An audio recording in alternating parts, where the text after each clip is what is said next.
Welcome to the Buck Stops here, the official audio program of NotInHallOfFame.com, and I'm your host, Kirk Buchner, the Buck, the owner and the operator of NotInHallOfFame.com and the sister sites, the Fictitious Athlete Hall of Fame and the Fictitious Rock and Roll Hall of Fame. It's Season 1, Episode 25 of the Hall of Fame show, and Evan Nolan and I, we've got a few things to talk about. It was a big day in the world of hockey just a couple days ago, as the Hockey Hall of Fame announced their class of 2020, and it's a damn sight better than the one of last year, that's for sure. We also look at Vince Carter, officially retired. We talked about him before, but he made that all official. The Atlanta Hawks will not be one of the teams that will be coming back in the restart for the NBA. So we take a quick look and another look at his very enigmatic career, putting it mildly. So sit back, have some fun, and you might just learn something before it's done. It's a Cosby reference. Can we still do that? Why not? It's my show. Without further ado, here's Evan. Evan, how are things in the Windy City? Things are going pretty well. The kids are camping at my brother-in-law and sister-in-law's just down the street, so they're not home tonight. So it's going to be a fairly quiet evening, which will be nice, which means, of course, I'm going to end up doing dishes. But what are you going to do? Yeah, we have a new addition in our household. Ooh, is it Bobby Brown? Very good. Sorry, how am I going to top that? Damn it. Now, who's your new addition? Cutter the Turtle. Cutter the Turtle, you said. Is he a red-bellied turtle, or how does one come across a turtle in the tropics? Well, apparently they're indigenous here. Yeah, they just like walk outside, grab one, and like, you belong to us now? No, well, our dog went to doggy day camp because he's not very social. So they were they had a bunch of turtles there. We saw one, and then they said, "Hey, if you want one, you can have one." So we got a little baby turtle, made a little habitat for him, and he stays outside. Yellow-footed tortoise. Wow. Fascinating stuff. Yeah. But now I was going to say something about how excited I was that the Marble Racing League was back, but turtle related, I thought it was too boring. But now compared to turtle related news, I agree. I definitely should have even brought it up in passing. They're not all gems, my stories, but I do try.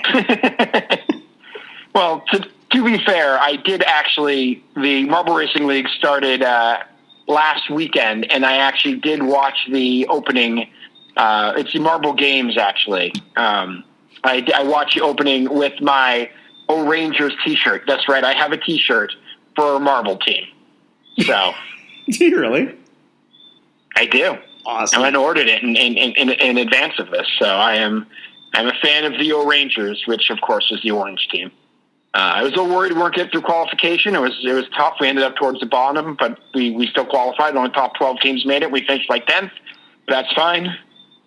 And they're the first event was last week. Not one of our strong events. The balance being not good, but we'll see what happens this week in the second event. So, all right, I got to watch this. There's so many things I've been told I have to watch.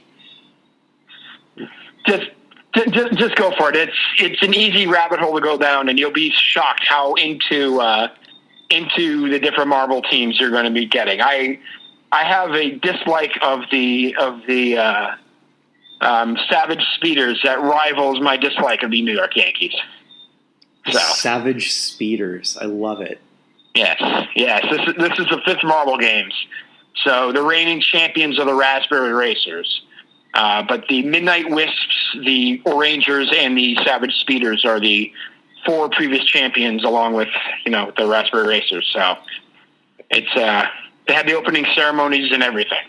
Guaranteed. Exciting times to be alive. Guaranteed that their commissioner has got to be better than Rob Manfred. Well, do you know who their main sponsor is? I do not. Their main sponsor now is Stephen Colbert. No, I'm sorry, not Stephen Colbert, John Oliver. So last week tonight, was looking for a sport to sponsor and found the Marble League and became the presenting sponsor of the whole league. Yeah, why not? So there's a marble who I believe is John Rolliver, in representation of him on the sidelines.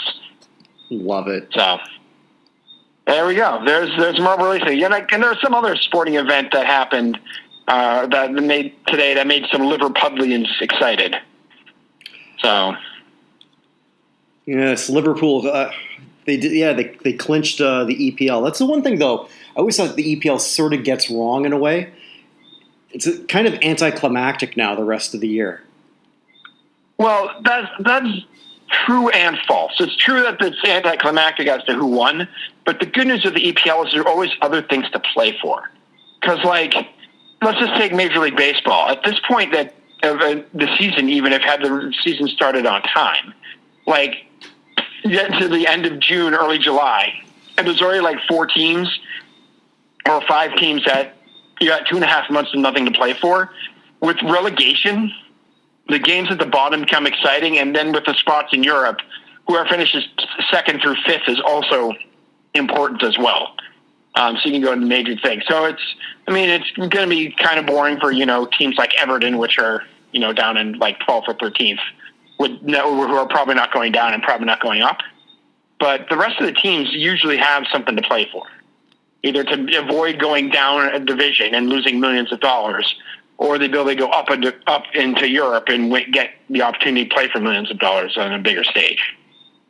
Valid point. What do you think of how baseball is going to be coming back? 40 division games and then 20 in your region? I guess that was what they're calling it.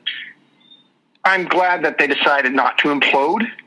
As a Red Sox fan, it would have been a little bit hilarious if we had traded Mookie Betts for players who were going to play for us, and he never played a game for the Dodgers.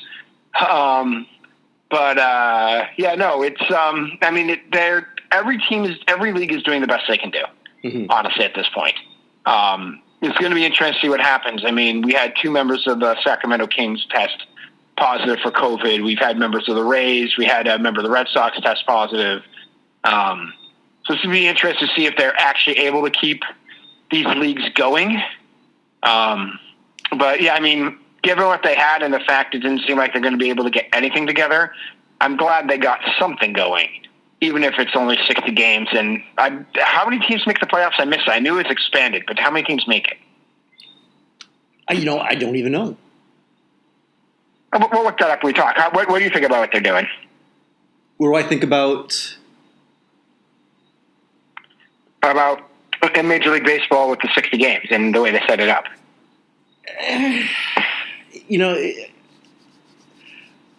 think I'm going to get really tired of those constant Orioles-Rays games. Yeah, but there are constant Orioles-Rays games all the time anyway. Yeah, true.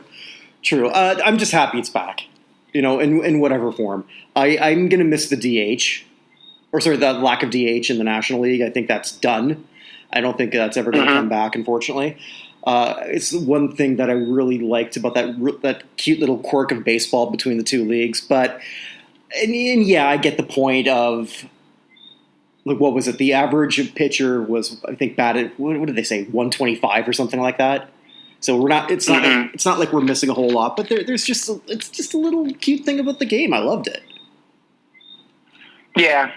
But we talked about this last week, and I talked about Dan Herron's tweet that he was going to be the last pitcher in Major League history to go 4 for 4 in a game. Mm-hmm. But, yeah, if you still want to pinch hit Dan Herron, you can still do that. But I just, as an American League guy, I don't see the real benefit in watching an automatic out. Now, I know it eliminates double switch and things like that, although you can still double switch. There's no reason you couldn't do that. But yeah, it is a little sad because as part of it, they got rid of the designated hitter for next year too, or they got rid of pitchers hitting for next year too. Right. Correct. Correct. Yeah. So once you have 2 seasons, or at least a season in, 40%, it's not quite a half. Without it, you're right. It's gonna be hard to bring it back, particularly for negotiating in 2021. So I think we've seen the last of pitchers hitting on a routine basis. That we have. So no more moments like that Bartolo Colon home run in his 40s. Right, and no more moments of seeing someone like David Ortiz try and play first base in the playoffs. That's actually not. That's kind of a good thing. Yeah, I mean, agreed. It's a good thing, but it was an advantage to the other team that in order to get Ortiz in the game, you had to put him at first, which meant that you had someone who knew what they were doing out of the game. So, I don't know. We'll see. We'll see what happens. We'll see exactly what it looks like and whether we actually get through all this. I mean, they canceled the Hall of Fame game for the NFL today. So, do you want to start? Actually, do you want to start there with the combined classes for the NFL? Yeah, no, let's do that. Okay. I mean, so I think of all the things this week, and I don't think either of us are surprised, but they already were having, the 20 people from the was it 20 from the whole thing? Or was it 15? I've already forgotten. I know we had the five modern. Was there 15 or 20 in the original group going in? It's been so long now. It was five of the regular 10 because it was 20 nominees, and then they picked 10 of them. That's right. And I'm completely forgetting. This is so long ago now. It's fallen out of our heads. Yeah, that's right. They had the 10 players, the three, and then the 5 other folks and the 5 modern candidates. But they've decided they're going to move everyone to 2021 in August of next year. So maybe they're already planning on doing it on 2 days. Maybe they'll do it on 3 this time. I'm not exactly sure how that's going to work. Because, honestly, we could have another 7 or 8 players and everything else going in. Five modern candidates and some combination of veterans candidates and coaches / owners or whatever, if they decide to keep the coaches separate, which I think they might going forward. So we have 28 people getting their induction ceremony next year, which would be that would have to be a long weekend. That's the only way you could do that. Mm-hmm. It's definitely going to be really long. I know that with basketball, I know they won't do that for financial reasons. I'm sure of that. Mm-hmm. Yeah, because they definitely need to have people coming back for that. Football doesn't. We know hockey doesn't. Right, but it's a different animal itself. I'm just sort of happy that things are progressing in the right direction. It's like there's this light at the end of the tunnel, and I know in the grand scheme of things, sports isn't that important with everything going on in the world, but it's a damn good distraction. No, agreed. It's a damn good distraction. I'm just worried that I live in a state that has done things pretty well, but I mean, what's going on in Texas and Florida and Arizona with disease just absolutely taking off, that we may have to shut a whole bunch of this down again, is worrying me. Yeah, California too has got a big spike. Mm-hmm. Yeah, but not as big as those other ones though. True. I mean, Arizona did testing one day, and 20% of the samples of people they tested came back positive. Like that's a crazy number. So we'll see exactly what happens, but it's at least looking good, like it's coming back. I mean, the reason the EPL was able to come back is that they had a plan and they executed it. Mm-hmm. The reason we had people quarantined is so that we protected vulnerable people and gave it time to flatten the curve, as they were calling it, but also so we'd have time to come up with the testing and whatever plan. And we never came up with any sort of testing plan. I mean, our government right now is shutting down the testing stuff, and the testing things are doing in Texas as of the 30th, and right in the middle of it exploding. It just doesn't seem like a good combination. So I'm cautiously optimistic that things will go fine and they'll figure this out. But I mean, the reason things are working in other countries is they had a plan, and we don't appear to have one. So. Yeah, we could go on and on and on about that one for sure. I'm very fortunate living where I am here in Barbados. Definitely a plan executed, and it's working. I think right now there's not even an active case. Oh, that's fantastic. Today we had more new active cases than at any point in the whole thing so far in the United States. Yeah, we kept it under 100. I mean, and every time we ever got anything, it was usually a plane from your country. I have no idea what you're speaking of. And that's why that's one of the funnier ones, that New York, Connecticut, and New Jersey are trying to quarantine people flying into their states. Like, that's possible. Well, because the last 4 cases we got were repatriations from a flight from New York. Mm-hmm. Yeah. So, just by the way, let's getting off of this. The postseason is going to be expanded from 10 teams to 14. 14, okay. So each league will have 3 division winners, and then there will be 4 wild card teams. And I'm not exactly sure how they're going for the 4 wild card teams to 1, but that's exactly what they're doing.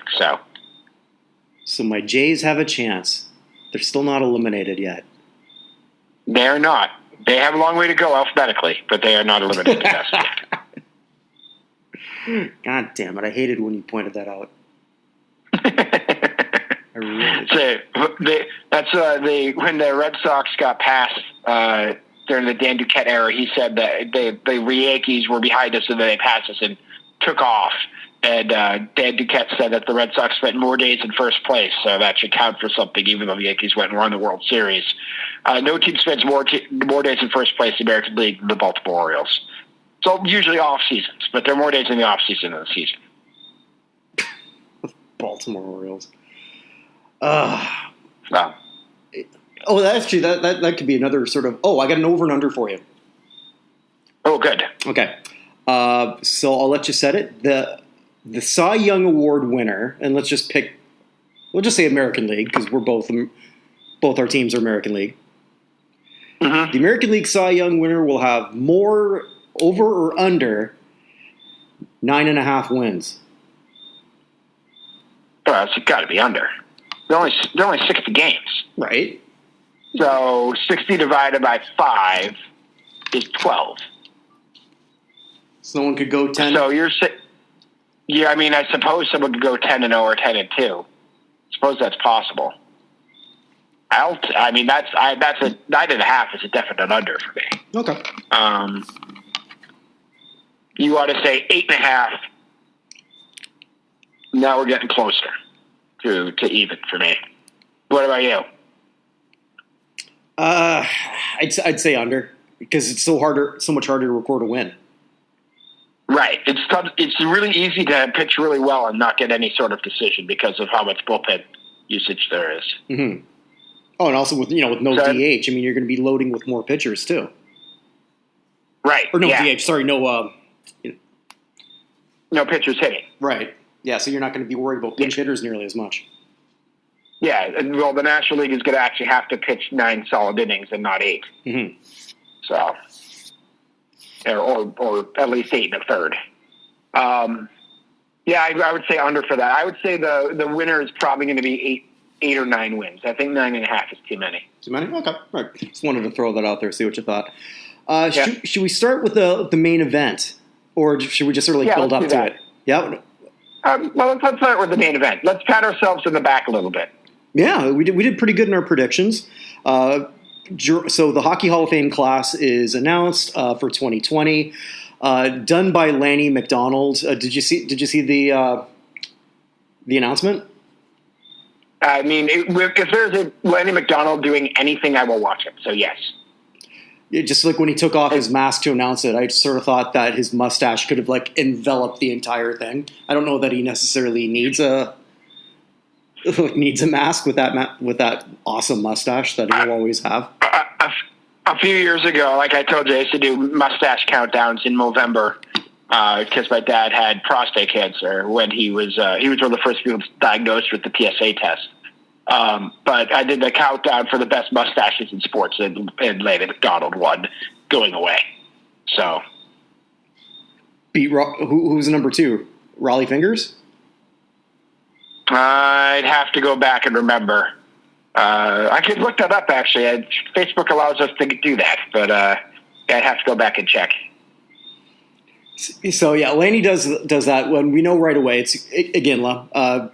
Jerome Iginla. There's not even that much to really discuss when it comes down to it, but it makes it a perfect record again, maintaining that for Art Ross Trophy winners. Every single one gets in. And he was, I think, the first guy in 30 years to win the Art Ross under 100 points. Mm-hmm. Yeah, like you said, there was a different time period for the NHL in scoring. So, But yeah, just all around great player, multi-time All-Star. hero, one of the heroes in the Canadian Olympic team. He has everything you want and more on that. And he becomes the 4th African-American player in the Hockey Hall of Fame. Grant Fuhr, Willie O'Ree. Who's the other one? Crap, I knew you asked me that.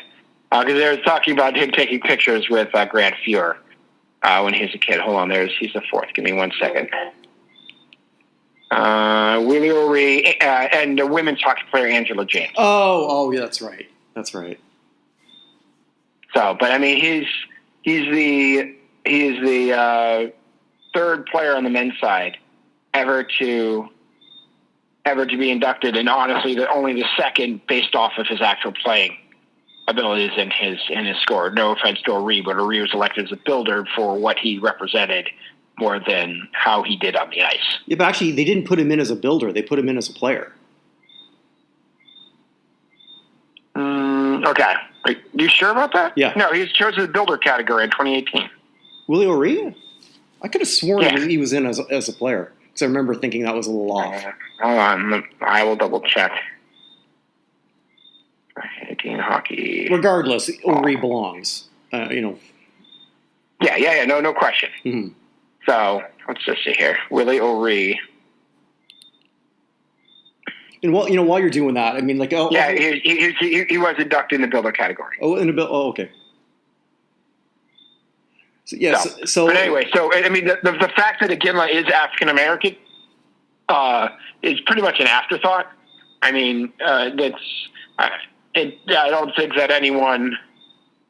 I mean, it was important, but I don't think anyone really ever particularly focused on it while he was playing. It was one of those things that I heard usually come up on Sports Center or anything along those lines. Is that true for Sportsnet in Canada as well? Yeah, 1,000%. Just like everyone, he was that type of hockey player you had to love, because he always gave everything he had on the ice. Hard hitter, good scorer, leader. That's what you want. I mean, you can't ask for anything more for that. And we talked about Fleury, was it last week or the week before? Just like how iconic he is in Calgary. Well, so is Iginla. I mean, everyone loves him. I've talked about him so many times. I can't remember ever talking about him being black.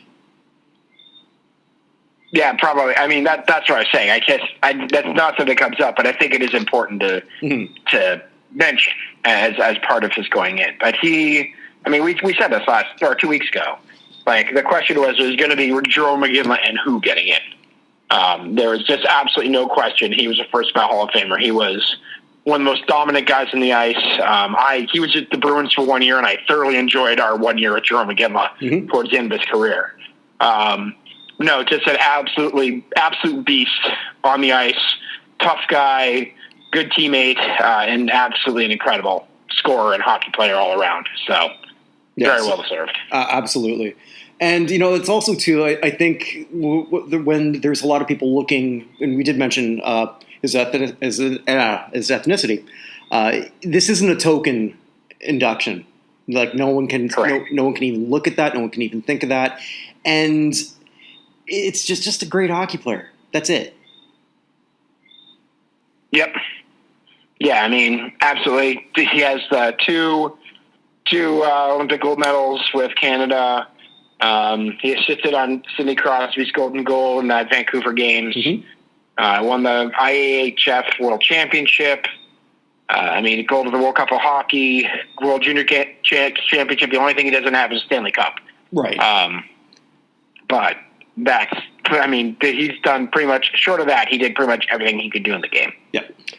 So following Iginla, it was, I don't want to say a surprise so much, because I think it was sort of tipped about 2 days before. I think it was on the Chicago Blackhawks Twitter. It was the Blackhawks or one of their subsidiaries or a fan site of the Blackhawks. It said Marian Hossa is officially eligible, because there was a bit of debate whether he was or wasn't, because he hasn't officially retired. And then when they said that, okay, Hossa's getting in. Yeah, well, he also becomes the second player inducted in the Hockey Hall of Fame while still under contract. because he's technically still under contract. Who's the first one? Here's your favorite question. Let's see. Still under contract. Mario Lemieux? No. Let's see. Still under 2015 inductee.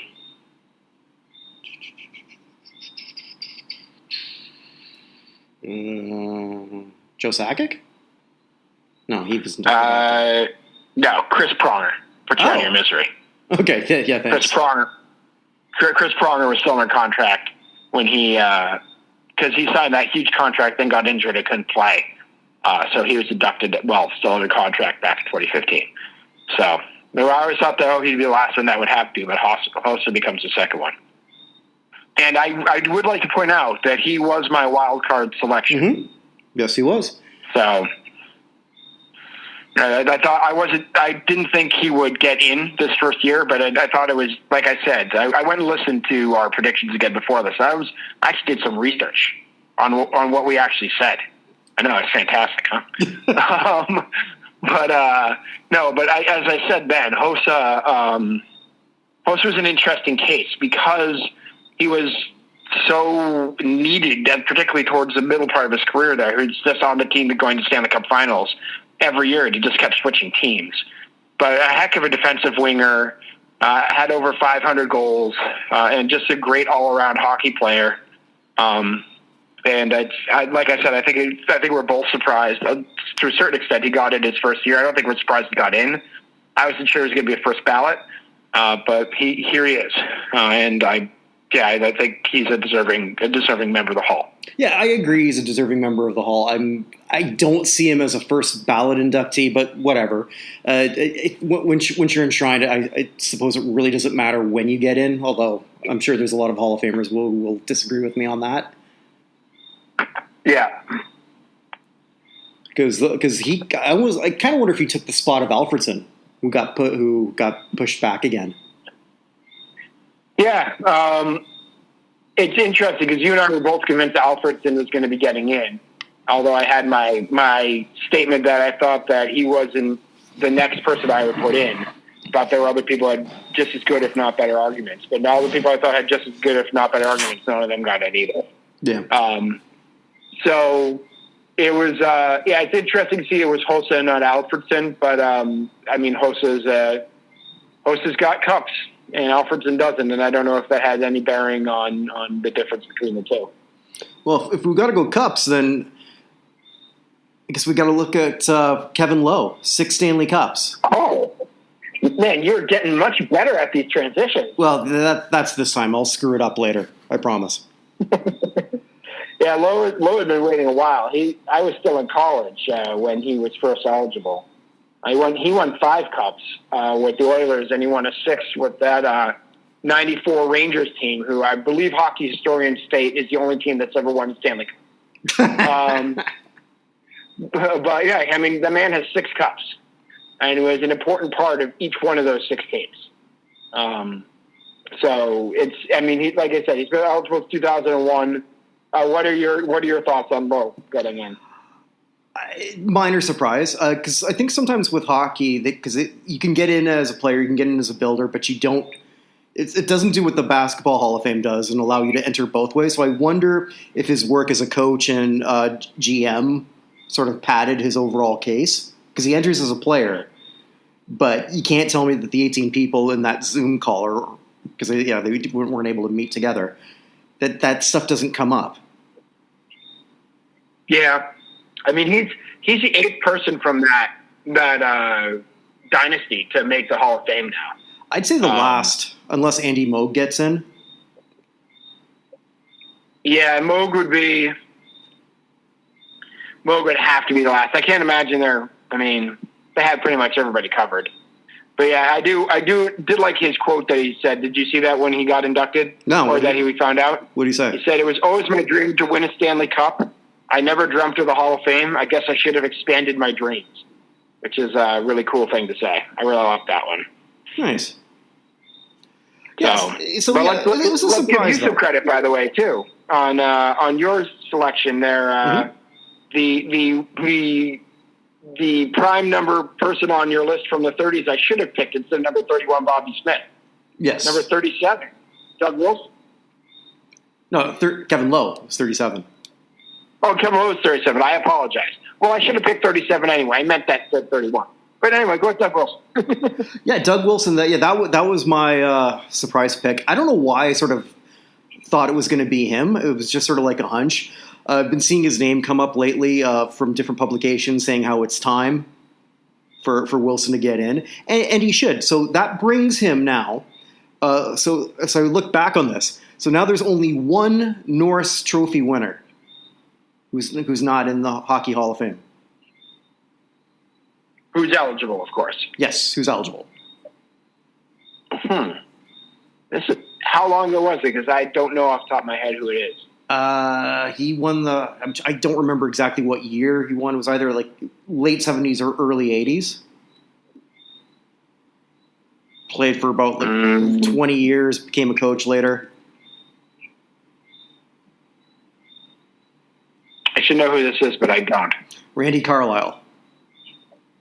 Oh, really? Yeah. So he's the only eligible Norris winner who's not in the Hall. Wow. But yeah, Wilson was a different player than Lowe. Lowe was, he could do what you needed him to do on offense, but the Oilers were so loaded they didn't have to. They needed a presence like that, someone who actually knew defense, because there was a lot of Oilers who didn't. Wayne Gretzky, I'm looking at you, which is why I will say to the grave, he was not the greatest hockey player ever. He's the greatest offensive skill player, but not the greatest hockey player. Not even close in my mind. Who is your greatest hockey player ever? Bobby Orr. Okay, as a Bruins fan, I approve. I would say Bobby Orr is up there. I also think Gordie Howe is tough to beat as well. Yep, Howe would be right up there too. Because I always feel old when I say defense matters, but defense matters. Mm-hmm. But no, just going back to Wilson a second. Yeah. Speaking of defense mattering, he also has on his resume, like you said, you can only get inducted one time in the Hockey Hall of Fame. But he also has a coaching resume out there and a general manager resume out there. He's been one of the most important people in hockey pretty much since he's been in there, since he first joined the league. And that's now, he was eligible first in 96, so he's been around since the 70s. Talking 40 years of service to hockey. While it might be time for him to get in, it's more the Norris makes it easy, but it may just be an award for more than just his playing days. Yeah, and internationally, both Lowe and Wilson, that 1984 winning Canada Cup team. There you go. Yes. Canada Cup always baffled me though when I was a kid. What did? Well, the whole concept of the Canada Cup, I always thought maybe that's just sort of the Canadian me, because we're very humble people. So we're going to have an international tournament, but we're just going to call it the Canada Cup. Well, that seems kind of vain. Yeah, you should be calling it the World Cup, just like we have the World Series and the World Champions in basketball. Which they changed as the World Cup of hockey, but No. They'll have a World Cup of hockey so long as Bettman allows it to happen. So, it's as long as they don't do what they did last time. I will vent again about my dislike of the whole Team Europe concept and Team North America. Yes. Stupid. And did I mention stupid? I think you missed stupid, though. Yeah. Well, stupid. I'll say it again. I hated that. There were also two other members, getting back to this, of the Hall of Fame. I would like to point out that I predicted one of them. Yes, you did.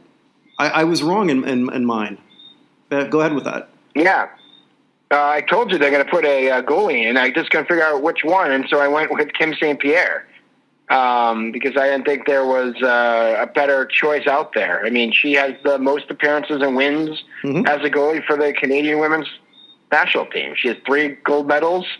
5 with the Canadian team. She's got, with the Olympics, 5 more in the IIHF World Champions.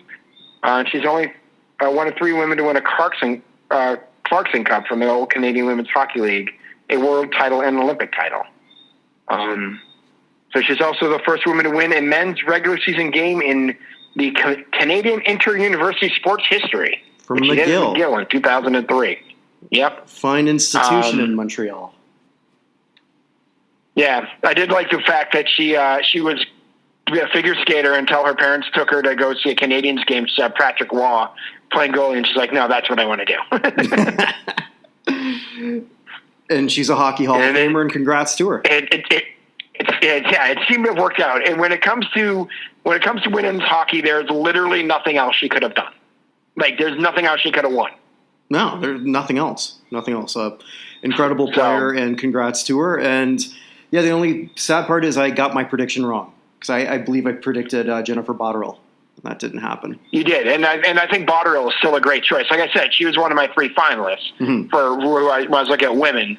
I just thought, literally my reasoning between Botterill and St. Pierre was they just need to put a goalie in. They haven't done it in a while, and that was it was bad reasoning, but it was a coin flip, and that was the reason for the coin flip. So I ended up getting that one right. So you predicted Wilson straight up. I predicted St. Pierre straight up, and then we went out and picked some random people where I said Host is somebody I would watch as a dark horse. Yeah. But yeah, I think honestly, I mean, we both said Alfredson who didn't get in, but I honestly think we did pretty well. Although there is one more person we forgot to mention who got in. Yeah, and the Builders, which we never really predict because it's not fun. Yeah, it was interesting. I just didn't go beyond coaches when I did it last time. But no, Ken Holland is a pretty darn good choice if you're going to have a builder out there. The general manager of those Red Wings teams, and a hockey lifer. So people forget too. I mean, now Detroit's they're not very good again, but for a long time, Hockeytown USA was a joke. I mean, the Red Wings were so bad in the early '80s, like just abysmal. And for what he was sort of able to do and sort of like put them really back together, really from scratch, it's a testament, and he deserves it. Yeah, and I mean, he was there for the 3 championships they won in 98, 02, and 08. I think I saw that during his time in Detroit, his team won more regular season and playoff games than any other team in the league. If you took all the other teams and how many wins they had, the Red Wings were on top during his tenure. And also was general manager. And a goalie. Go ahead. He was a goalie. I'm sorry? He was a goalie. So he was a goalie. True. All right, that's true. I didn't think about that. I wasn't thinking goalie in the Builders category. Well, that's how I'll allow you this one oversight. To be fair, I wasn't looking at general managers. Plus, I was actually sure he was eligible because he's still currently the general manager of the Oilers. So I wasn't sure whether active general managers were eligible or not. Well, they had put in an active commissioner. It's something I would have looked at. They put in the active commissioner, so I guess why not? Well, I guess that's true, yeah. So of the people left over, so we talked about McGillney or 2 weeks ago. Alfredson we've already mentioned. You were high on Jeremy Roenick. I'm sorry? You were high on Jeremy Roenick, as am I. I was high on Jeremy Roenick. Yeah, I'm always high on Pierre Turgeon, but I think he has to die first before they'll let him in, from what you're telling me. I mean, Rod Brindamore's still out there. Bernie Nichols is still out there. For defensemen, you got, Sergei Gonchar is still out there. And we have a whole bunch of goaltenders. Yes. I brought up Curtis Joseph as the most likely one. But you still got Mike Richter. You got Tom Barrasso. You got Andy Moog. Mike Vernon. So any of those guys, and Mike Vernon, yeah, there's another one. Any of those guys you feel good about getting in next year? Honestly, it's a coin flip between between 4 guys for me. Vernon, Richter, Barrasso, and Cujo. Like, any one of those 4 guys could easily be the next goalie in. It's just a matter of if they want to do that. I don't necessarily feel. Personally, I feel strongest about Barrasso and Richter. And understood, because again, Richter was the only goaltender ever to win the Stanley Cup, being in the head of that 94 team. Yeah, because nothing else ever happened. That's exactly right. If you watch NHL highlight shows, they will agree with me. But go ahead, continue. Yeah, no. So I feel the strongest about Richter because I think he had again that cup. Also, he had that just incredible run of internationally. So I'm a big fan of Richter over that. Barrasso also rubbed a lot of people the wrong way. Mm-hmm. So But how many cups does Barrasso have? 2, but was it 2? I know with Pittsburgh he's got that, but that was more of an offensive. It wasn't so much anything Barrasso did. He was just good enough at that point because his best season was his rookie year, which is weird because that happens a lot with goalies. They just shoot right out of the cannon, and yeah, and they manage to do well. But yeah, Barrasso is he was one of those guys who was so easy to dislike. Mm-hmm. And, that was from other teammates who would say the same thing. So. Another Boston guy, Tom Barrasso. So I'm, of course, rooting for him to get in. But, yeah, no, I mean, out of all the people, though, who did make it in this year, because, I mean, I think next year it's pretty clear the top 2 candidates coming in, and I was joking with you on Twitter as to whether you're going to put them in one spot or 2, are the Sedin twins. Right, and they're both getting in, so that's going to probably hurt Alfredsson again, because if they think in that room, and I don't know if they do or not, do you want to go have a third European in there with Alfredsson?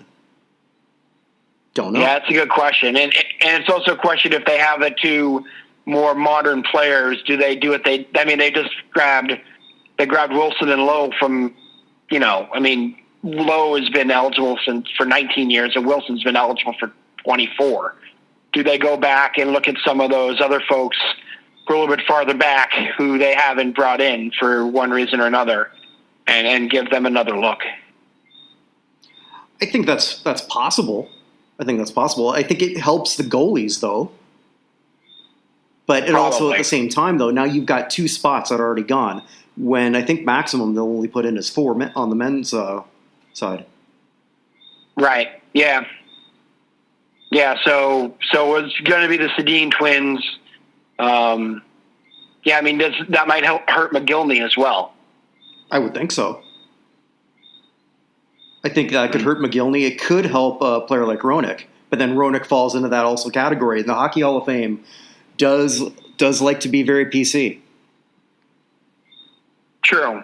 So honestly, I think if the both Sedin twins are getting in, I think the person who, at least on the forward side of things, this helps the most, particularly if we're looking at people's contributions off the ice as well, since you only inducted once. I think this helps Rod Brindamore. It could. It could help Rod more than anyone else, just with his coaching and general managing and everything else, and being a Canadian as opposed to European. Because one thing they don't have a bias, which, I mean, like last year it was they really like that Dallas Stars team that won everything, and here it just looks like they really love the Blackhawks. So I don't think they even think about stuff like that. So it could help Fleury. Because, 2 Canucks and a Flame, right?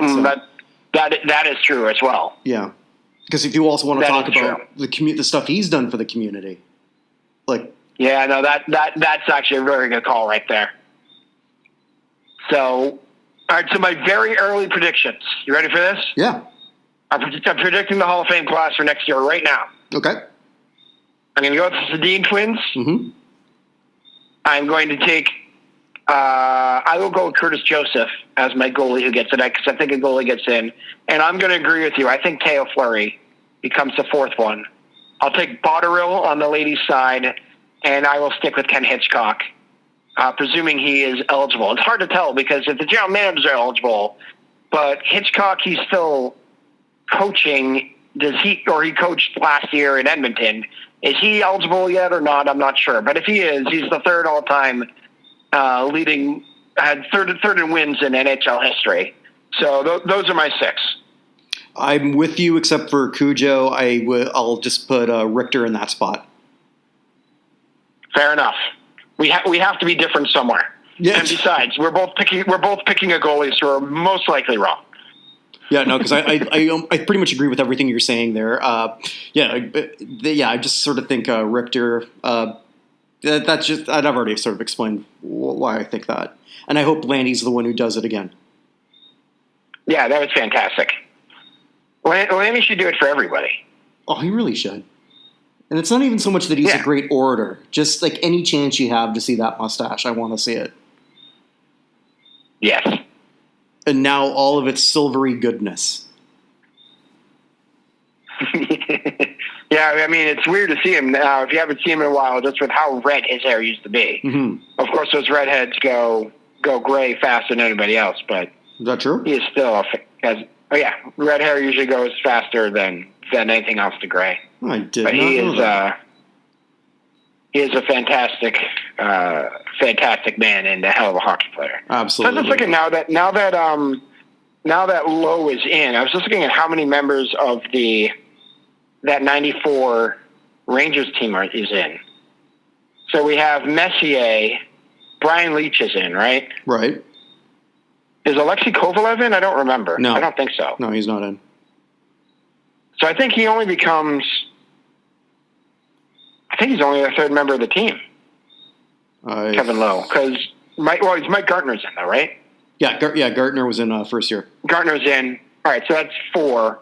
And Zubov got in last year, so that's 5. Okay. That's right. I always forget about him as a Ranger. Yeah. Well, yeah, he played the most games of any defenseman on that team. Because Amonte's not in. Steve Larmer's not in, I don't believe. No, he's not. And Adam Graves is not in. So, although he was a hell of a hockey player. So Zubov, Messier, Leetch, Gartner, and now Lowe. So that's 5. So they have 8 from the Oilers dynasty. They could definitely put Richter in. But it wouldn't shock me if at some point Tony Monty gone. It wouldn't shock me if at some point. It might shock me a little bit if Kovalev got in. But they could easily have 8 off of that one team too coming forward. So we got to back up on the prediction because I got to start working on the new hockey list. So we'll see what the prime numbers in the 30s are. Right. Wait, hold on a second. I'm going further down. Mm-hmm. Are Glenn Anderson? Well, Craig McTavish has got to be in, right? McTavish is not in. No. Oh, he is not. No. Oh, interesting. Okay, never mind. So Craig McTavish and Glenn Anderson are 2 other names. Oh. Wait, further down. I forgot about them. Okay. Yeah. What is it? Craig McTavish. Answer to the trivia question. The last player not to wear a helmet. Yeah, that was weird when I was a kid when I really first got into hockey because this is going to sound strange, but I fell in love with hockey on the radio. No, it doesn't sound strange because it was hard. It was hard to see Bruins games for a while there, and I always used to love. They'd say they're going left to right across your radio screen or your radio screen. The Bruins. I always love that, and it was on the radio when you couldn't see people switch in and out. It just seemed like Ray Bourque and Glenn Wesley and Don Sweeney. Somehow, all 3 of them were always on the ice at the same time. It was weird. So, but yeah. But I think, honestly, we both feel much better about this Hockey Hall of Fame class we did with that last year. God, yeah. Because last year's was the worst ever. Period. Yeah, it's... No offense to the women's candidate from last year whose name just completely popped out of my head. Haley Wickenheiser. Haley Wickenheiser, thank you. It's embarrassing it did, but my memory sometimes. I even need to drink more or less. But Haley Wickenheiser deserved it more than possibly any woman in the history of hockey. Just everybody else who went in with her is somebody who was further down the list than either of us would have preferred. Mm-hmm. Yeah, and again, I'll still maintain my theory. It was done to ensure she was the headliner. But whatever. Either way, she could have been the headliner anyway if it would have been McGillney and Alfredson. Yeah, I agree. Alfredson would have taken a little bit away, but no, I agree. She still would have been the headliner. Yeah, and I don't think anyone would have had a problem with it. I really don't. She was just that good. She was. Absolutely. So here's my poor segue. So now, well, actually, maybe not. Is Vince Carter, who's now officially done, he was officially done already, and we've already talked about him. He's going to get into the Naismith Basketball Hall of Fame, but in his first year. I think he will get in his first year. I think the bar, I think we've talked about this before, but the bar for getting in the Naismith Hall of Fame for players in the NBA is pretty low. Right, and he easily is over that bar, and especially when he did over his second half of his career. I didn't even realize that he won that Teammate of the Year award in 2016. Interesting. Which is something here's a fact for you. Ready for this one? Sure. The league, the ABA-NBA merger was the 1975-76 season, right? Since that merger, 1996-1997 season is the only year since the merger that either Vince Carter or Robert Parrish was not in the league. Damn. Yeah, that's 44 years ago. The only year that 96-97, my junior year of high school, was the only year that either Robert Parrish or Vince Carter was not in the league, which is kind of crazy. That's amazing. Yeah. My friend posted that today. He said, what's so weird about the 96-97 season? Because we have a Google, whatever, circles, groups, whatever they call it, thing that we have for our fantasy football. We throw trivia questions at each other all the time, which shouldn't surprise you. But he brought that one up. No, I love that question. I love that. Yeah, that's amazing. I mean, he's been around for a long, long time. He's the last player from the 90s in the league. And yeah, he will be a first ballot Hall of Famer 3 years from now. So he'll be in the class of 2023. The only thing I'm trying to sort of think here with that is the only thing that could stop him is if some major players retire also. Yeah, but who would that be? Well, I'll give you two. Carmelo Anthony and Dwight Howard.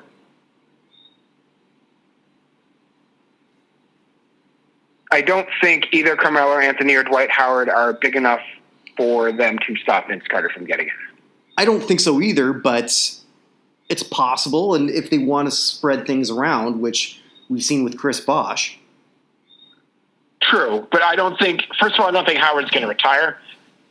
He's gotten in the best shape of his life. He's a big man who, depending on what happens with this Lakers run, now that we actually have playoffs coming, I think he plays again next year. Anyway, I don't think he got himself in shape like that for one last season. And Carmelo, yes, Carmelo could very well be done. He is from that ridiculous 2003 draft, he is by far the least, he's the most disappointing of the big four from that draft. I mean, Darko Milicic not included, being the net number 2 pick. But out of LeBron, Bosh, Wade, and Carmelo, the banana boat guys, right? Yep. Carmelo is the one who's, and Bosch's career makes you feel like he could have done more, but it's not his fault he developed a blood disease. Like, he did nothing about that. Carmelo just seems like there was so much more there, and he could never just quite get it. And I don't feel like that is going to be enough to keep Carter out. Yeah, I think you're right. I'm just sort of throwing stuff at like possibilities. Because Carter, he certainly didn't have a perfect career either. And I think, and I say this with my buddy Dave all the time when we talk about Vince Carter, I think it's a testament and a detriment that you're known for. Whenever you Google Vince Carter, the first thing that'll always come up with is dunk. So either what he did in that, was it the 2000 slam dunk, I think. And when he scraped his balls over that Frenchman in the Olympics. Right. Yes. So and those are great moments. Don't get me wrong. I mean, like I think even ESPN even did like an oral history of that dunk in the Olympics. Having said that, I would rather your name come up with the first thing like championship, MVP. Right. And Carter is, as much as the Toronto fans forgave him, because winning a championship will do that, never came close to winning anything big. And and I don't think that's going to keep him out. Because again, like we said at the start of this this portion of the conversation. The bar's set up that it's not going to be a problem for him to get over. But it's a complicated legacy and one that, Carmelo's got a bit of that too. Oh, true. So I'm trying to think who is a big enough player who's close enough to the end of his career that might keep Carter out. I just don't think either of those guys are it. I mean, no, I don't either. But it's stranger things have happened. I was going to say the only person I can think of who's close enough to the end of his career, but he's under contract for next season, so I don't think he's going anywhere. If he retired, they would make a difference. It's Chris Paul. Yeah, that's the only other one.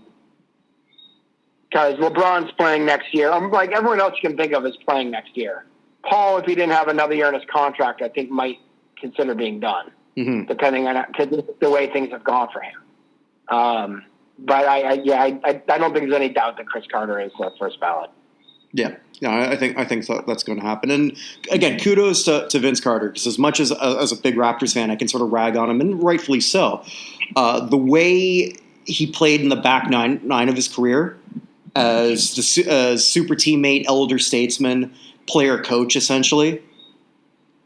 Hats off to him. Like he reinvented himself in a way that no Raptors fan 20 years ago would have thought possible. Agreed. Absolutely agreed. And, my hat's off to him, and I hope he gets in first ballot. I truly do. So there's a couple deaths that you wanted to touch on before we sort of called it a show. Yeah, they aren't the biggest names, but I thought they were at least worthy of discussing. The first one is member of the Perfect 72 Dolphins, running back Jim Kick, who played for the Dolphins from 68 to 74. Spent a year with the Memphis Southmen. Do you remember that team? What league that team was in? The World League of Football. Was it World League of Football or World League of American Football? World Football League. Oh, World Football League. I wasn't even close. Yeah, so he, Larry Zonka, and Paul Warfield all joined the Southmen together. Kick got $700,000, Warfield $900,000, Zonka $1.4 million. They each got a luxury car every year and a 3-bedroom luxury apartment as part of the deal. But the league failed 12 games into their second year, so he ended up playing for the Broncos or Redskins. But he was a 2-time AFL All-Star. He was a member of the Super Bowl 7 and Super Bowl 8 champion Dolphins, including the perfect team. Probably never going to make the Hall of Fame. He only had 3,700 rushing yards and 2,300 receiving yards. But, 2-time champion and 2-time All-Star, passing away at the age of 73 earlier this week. What did he die of? Dementia. Oh, shit. I hate hearing that. That one hits me hard always. Yeah, so he retired and actually spent time as a private investigator for the Public Defender's Office of Broward County, Florida. It sounds like almost like a 70s cop show. It does, yes. He is in the Wyoming Athletics Hall of Fame. But he's had dementia as of 2017. He spent basically the last 3 years of his life living in an assisted care facility.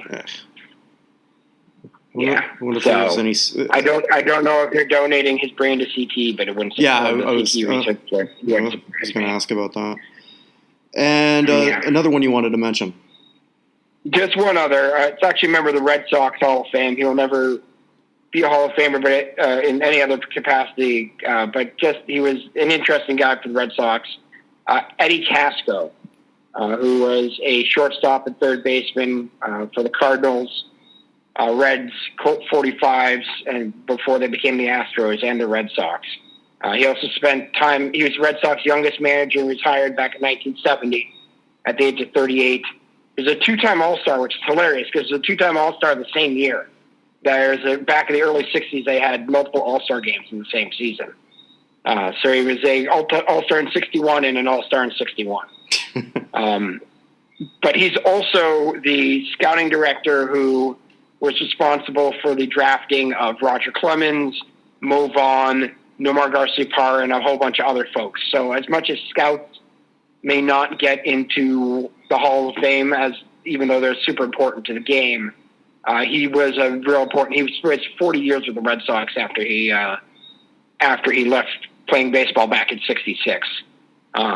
So he passed away earlier this week at the age of 88 in Richmond, Virginia. Okay, so then 2 questions. One, when he got into the Red Sox Hall of Fame, was it as a player or was it as a scout or executive? It was for his overall service to the team. It was more as he only spent 1 year with the Red Sox in the field. He was only there.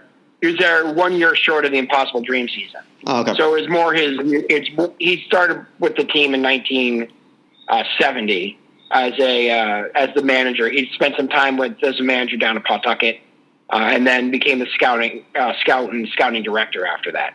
So it's really more for his scouting than anything else. He never finished any worse than 8 games above 500 in his managerial career, but he never managed again after 1973. And second question, did you ever use that name with campus security? I did not use Eddie Casco because he played shortstop and third base. I only did second base. Yeah, I just wanted to see if you got in so much trouble you had to throw out you had to work the infield. No, I hadn't gotten that deep quite yet. So, the next up was probably Mark Bellhorn, which would have been a problem because he was on the team at the time. So, anyway. I wish I was actually, still in my... right. The second baseman at the time for the Red Sox was actually Mike Loretta, I believe. So. See, it almost makes me wish I was back in my troublemaking days, so then I could get in trouble. It's like, what's your name? Damaso Garcia. Kent Tekulve. So, by the way, I went and found out my number 2 mustache of all time is the Mad Hungarian Al Hrabosky. Oh, yes. So this is just, this was from November 2011. This is how far back this goes. Yeah, but Al Hrabosky was number 2. Number 3, I had Dale Earnhardt. 4 was Raleigh Fingers. 5, I went with Hulk Hogan.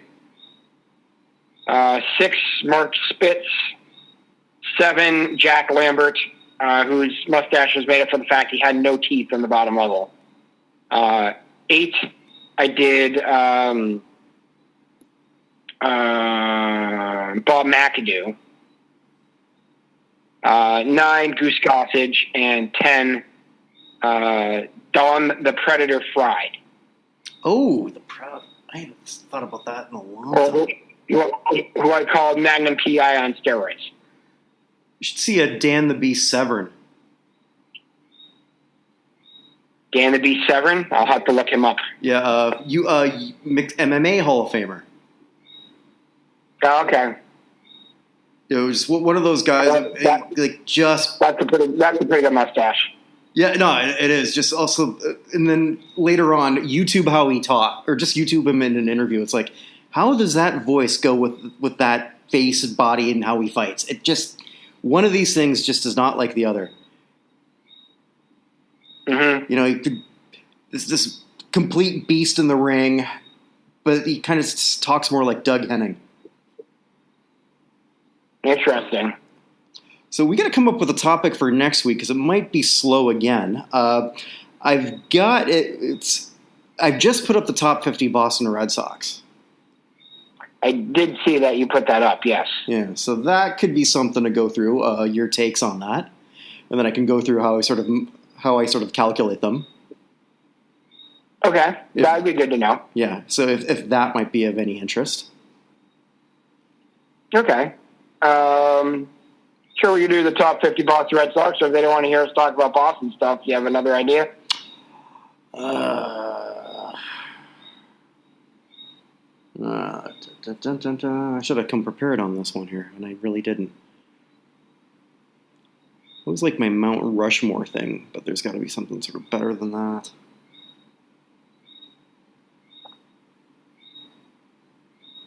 How about... And we've sort of talked about this a lot before, but maybe we can just sort of go in a bit deeper.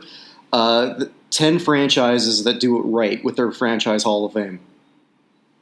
Okay, we can do that. That'd be a good one, too. Yeah, I mean, I already know that we're both going to say the Patriots and the Cardinals.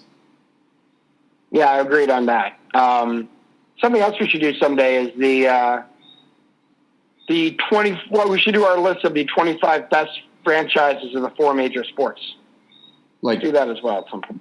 The best in terms of however you want to do just overall performance, or if you want to do halls of fame or players, or however you want to do it. Just a list that excludes the Bengals is essentially what we're looking for. No, I'm kidding. The poor Cincinnati Bengals. God love them. I always loved their helmet though. Well, still do. I don't their helmet is fantastic. Like if they were any good, that would be awesome. But they are routinely. I mean, they've had their moments, but they're routinely not as good as they should be, particularly in the way the league is set up. So we'll see what they do with Joe Burrow. I'm really excited to see how that goes. Yeah, it'll be very interesting. All right, so yeah, we'll do that. We'll do the. Which one do you want to do? Do you want to do the just which franchises just have everything together in terms of tradition, sports, everything? I mean, I'm sure our top 5 are going to be somewhat similar. To be some combination of the Yankees, Canadians, Celtics, Lakers, and probably who did I leave out? For football, I mean, it'll be interesting who the top football team is. But it's me, those 4 teams, and somebody from football. Maybe it's the Steelers, maybe it's Cowboys, Patriots, Packers. There are a whole bunch of them for that. You could go through. Okay. But yeah, just which ones are the best franchises in sports? Just an idea. Yeah. So we can always say it for another week. Okay. Do you want to do the Hall of Fame one first? Let's do the Hall of Fame one first, sure. Okay, so we'll do that first. If it's a slow week, then we'll look at the Red Sox list, and I would love your input. Sounds good, man. And then you can tell me why I'm stupid. Well, don't I do that every week? I just realized, right as soon as I said that, it's like, okay, I just threw him a damn softball. What's he going to do with it? I know it's going to be a home run, but is it going to go left, center, or right? I decided to be nice. There's a pause there because I was deciding how mean to be. I appreciate that. And after we finally meet in person, then you'll feel far more comfortable to be much meaner than you were on this. Probably true.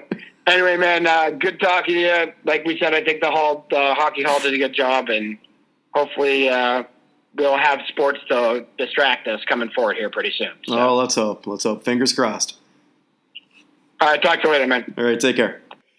Damn, those whistling frogs are getting loud, aren't they? Thanks so much for listening, and look for new content from us soon at NotInHallOfFame.com. The Hockey Hall of Fame list that we do regularly will be updated shortly, so look for that soon. Thanks so much, and stay safe, everyone.